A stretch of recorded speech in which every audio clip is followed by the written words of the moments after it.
kay welcome to my vlog. So for today's video guys, kay mulakaw ta diri nga dalan kay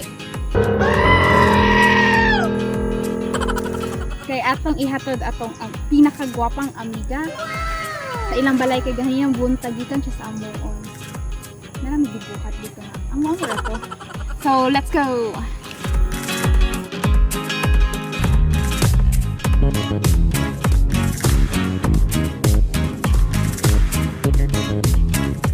Habang maglakaw ta guys, magtsaka-tsaka day ta kabahin sa akong na-learn day online class. Pero tay sa ba ko na-learn? Puro rata dula da yung food is life biya ta guys. So, hindi wala tayo na-learn. Ani, puro rata ML. First blood. So, but besides, say hi sa ta sa atong videographer. Na si Johanna. Shout out din ni Johanna. Yeah. So atong mga unang na-learn na ko ato guys is kanang although nga di ba kasi kanang sa unang katong mga wala pa tay pandemic, wala pa nauso ng online, wala pa nauso tong online class guys, kanang wala ba tay time sa atong family. So first nga na-learn nato guys isa day padaplin sa padaplin sa kay basin yung mga ligsan ta aning kalakihan.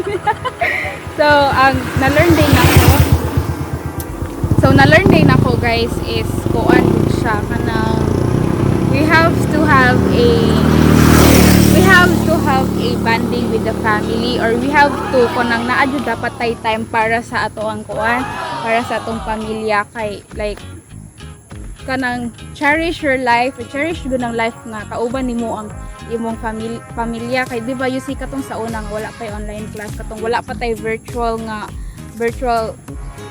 nga kanang pag-meet ana kay busy gud kay tao sa kay nay uban na busy kay sa trabaho, imong mga ate kuya busy sa trabaho, ikaw nga gaskwela busy kay gaskwela, imong parents kay busy pud kay trabaho. So ikaw ay kanang wala jud may time kay di man pud mo pareho og free time, so wala mo time nga sa usat-usa.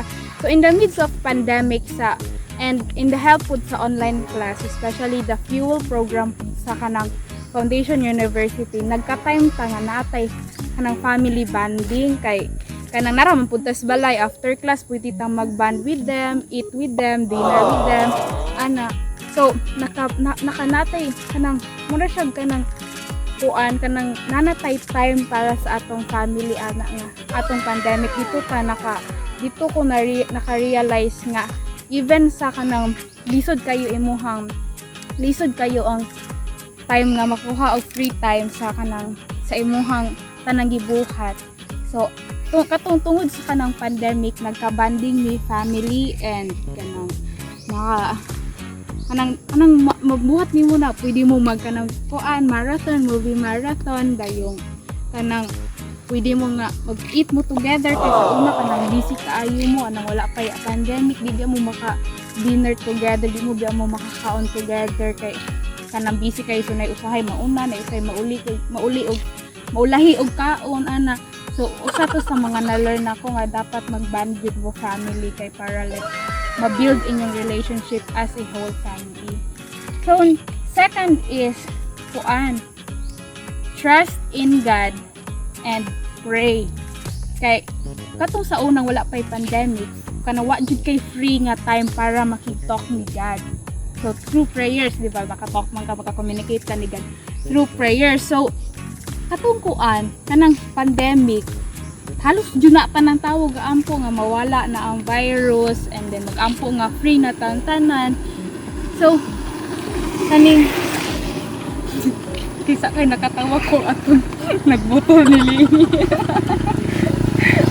So kanang yes, kailangan ditang mag-pray and kailangan tang na magka-time if the same sa kanang magka-time ka sa family nimo, dapat pud magka-time ka with God, magka-talk ka with God nga mga ikagpasaylo, kanang thankful ka nga buhi pa ka karon, thankful ka nga wala kang virus karon, and then pray pud nimo tong mga na virusan yung nalaman sa virus, i-pray nimo sila, and kanang most especially imong i-talk to God kung sinita ko okay naman like na-build nimo ang relationship with God kay mo jud na importante nga ma-build jud nimo ang mabuild na kay relationship with God.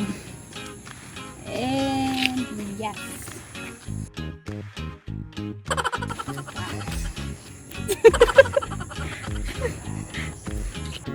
So next thing is what I've learned is you have to be grateful on what you have.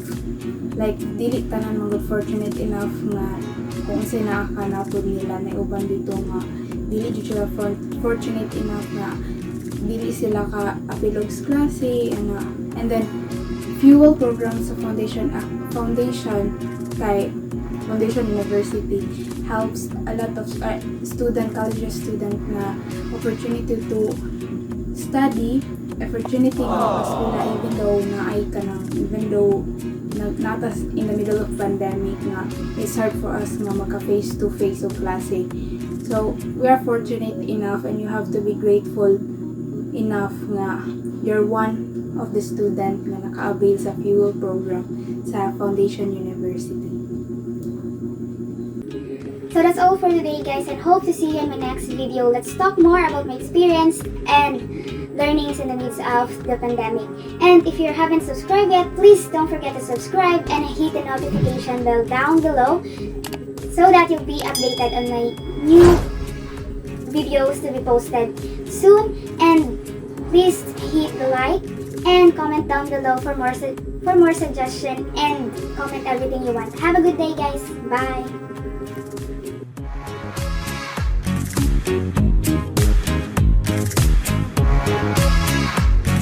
Thank you.